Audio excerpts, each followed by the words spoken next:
What is biology phoenix? প্রকৃতি রক্ষা একটা বড় ধর্ম। 2 মিনিট 48 সেকেন্ডে আমরা সেই ছড়া নিয়ে আসছি। তো প্রকৃতি রক্ষা বড় ধর্ম। যদি না থাকে মিল ধর্ম আর করমে, যদি না থাকে মনুষ্যত্ব মরমে, সংঘাত বাঁধবে একদিন চরমে। প্রকৃতিকে নিয়ে কথা বলার আগে আমাদের মাধ্যমিক উচ্চ মাধ্যমিকের রেজাল্টগুলো, কারণ আমাদেরকে যদি না আমরা বোঝাতে পারি তাহলে তো মুশকিল। শুনবে কেন লোকে, দেখবে কেন? তো সুতরাং সবচেয়ে বড় বিক্রিয়া সালোক সংশ্লেষ আমরা দেখতেই পাচ্ছি, এবং সেই শর্করা নিয়ে শ্বসন শক্তি পাচ্ছি আমরা শ্বসনের মাধ্যমে।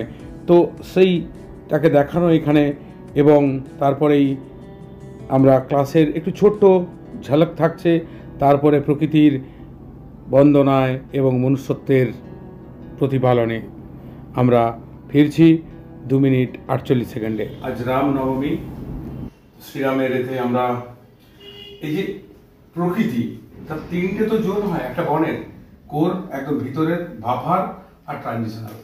এগুলো সব জন্তু জানোয়ার, এটা একটা কমন জোন, আর এটা ট্রানজিশনাল যেখানে মানুষ ঘর বাড়ি করে বিভিন্ন বসতি করে থাকতে পারে। সবুজ উদ্ভিদ, এটা এখানে আলোচনার বিষয় হচ্ছে সবুজ উদ্ভিদকে একটা বন্দনা। আজকে রামনবমীর দিনে শ্রীরাম বনবাসে যখন গিয়েছিলেন সেই প্রকৃতি তাকে আশ্রয় দিয়েছিল। তো সুতরাং সেই প্রকৃতি সংরক্ষণ আমাদেরকে করতেই হবে। কিভাবে? প্রকৃতি এই কার্বন ডাইঅক্সাইড, জল, সূর্যালোকের সাহায্যে, ক্লোরোফিল তো রয়েছেই, গ্লুকোজ যে শক্তির যোগান দেয় শর্করা, এবং অক্সিজেন তৈরি করে, এবং জল তৈরি হচ্ছে। এই শর্করাটা কি কাজে লাগে? C6H12O6 যদি দেখি, 6O2, এইখান থেকে আমরা শক্তি পেয়ে যাই। 6CO2, 6 কি H2 প্লাস 686 কিলো ক্যালোরি শক্তি। সুতরাং প্রকৃতি কি দিচ্ছে আমাদেরকে? শক্তি, অক্সিজেন। সুতরাং প্রকৃতির বন্দনায় আমরা পরিবেশন করতে চলেছি প্রকৃতির জন্য। এই যে চারিদিকে এই পাতায়নে উল্লাস, এই প্রকৃতিকে প্রণাম জানাই। আরো একবার চলো ফিরে যাই। তো প্রকৃতির বন্দনার জন্য এই সমাজ সেবা জন্য এই বিবেক সম্মান পুরস্কারটি ডক্টর কিংসুক দাসের কাছ থেকে পেয়েছি, অ্যাপোলো ক্লিনিক হসপিটালের ডিএম গ্যাস্ট্রো। তো প্রকৃতির বন্দনায় প্রকৃতিকে সমর্পণ করি এই আমাদের ভাষা, এই আমাদের কথা। জয় সালোক সংশ্লেষের জয়, জয় সালোক সংশ্লেষের জয়, জয় সালোক সংশ্লেষের জয়, জয় সালোক সংশ্লেষের জয়, জয় জয়। এইবার প্রকৃতির বন্দনায় আমরা জয় হো। আরো একবার চলো ফিরে যাই, সবুজ প্রকৃতির বুকে দাঁড়াই, আনন্দের মহাসমুদ্রে ডুব দিই, কি হবে না ভেবে। আরো একবার চলো ফিরে যাই, সবুজ প্রকৃতির বুকে দাঁড়াই, আনন্দের মহাসমুদ্রে ডুব দিই, কি হবে না ভেবে। চলো প্রকৃতির সাথে বাঁধি ঘর, না করে কে আপন আর কে পর, সব সম্পর্কই তো দেওয়া নির্ভর। একটা সম্পর্ক হয়ে থাক এই ব্যাংকিং ব্যবস্থার বাইরে হয়ে এমন। আরো একবার চলো ফিরে যাই, সবুজ প্রকৃতির বুকে দাঁড়াই, আনন্দের মহাসমুদ্রে ডুব দিই, কি হবে না ভেবে। আরো একবার চলো ফিরে যাই, সবুজ প্রকৃতির বুকে দাঁড়াই, আনন্দের মহাসমুদ্রে ডুব দিই, কি হবে না ভেবে। একদম প্রকৃতিকে সুস্থ সবুজ সতেজ রাখতেই হবে, কারণ we connect each other biologically to the earth, chemically to the universe atomically. মানে এই যে পূর্বপুরুষরা মারা যাচ্ছেন, মাটির সঙ্গে মিশে যাচ্ছেন, কেউ ছাই হয়ে ভাসছেন, সবুজ উদ্ভিদ গ্রহণ করছে, সালোক সংশ্লেষ প্রক্রিয়া খাবার তৈরি করে দিচ্ছে, আবার উত্তরসূরি এইভাবে আবার প্রজনন প্রক্রিয়া, গ্যামেট, ক্রসিং ওভার, এইভাবেই চলতে কেউ হারাচ্ছে না বিশ্বে। সুতরাং জীবনবিজ্ঞানের ভাষায় একটু শুনি, একটু বিচার করি, একটু রক্ষা করি। আমরাই ছিলাম অতীতে, আমরাই রয়েছি আজ, আগামীতে রইব আমরাই, রয়ে যাব শেষে আমরাই। থাকবে না শুধু শরীরটাই।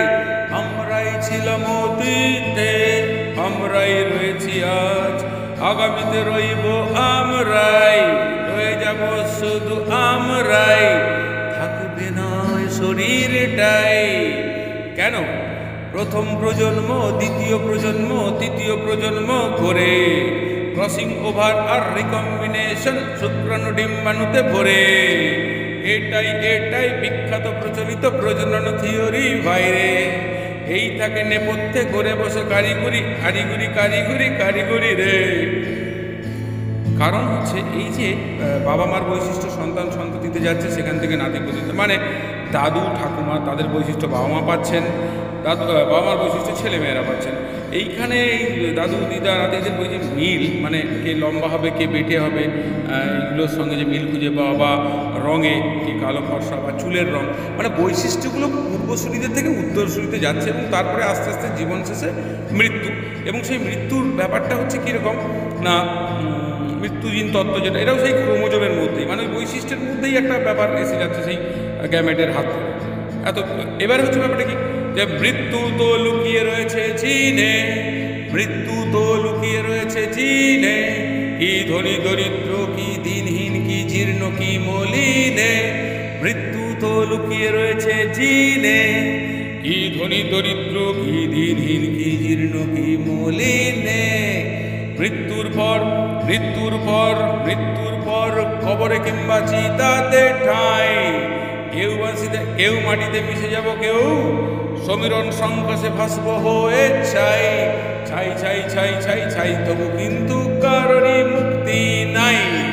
কারণ সবুজ উদ্ভিদ শুষে নেবে সেই কার্বন ডাই অক্সাইডটাই। মাটিতে মিশে যাবে যারা,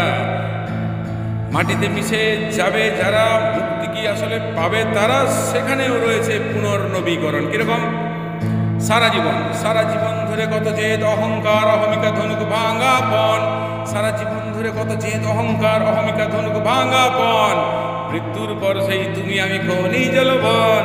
সারা জীবন ধরে কত অহমিকা অহংকার জেদ ধনুক ভাঙা পণ, মৃত্যুর পর সেই তুমি আমি খনিজ লবণ।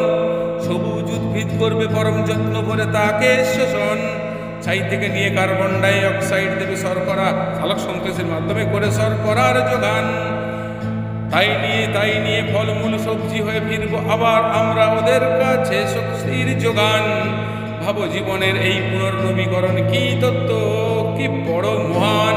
সুতরাং আবার বলি, আমরাই ছিলাম অতীতে, আমরাই রয়েছি আজ, আগামীতে রইব আমরাই, রয়ে যাব শুধু আমরাই, থাকবে না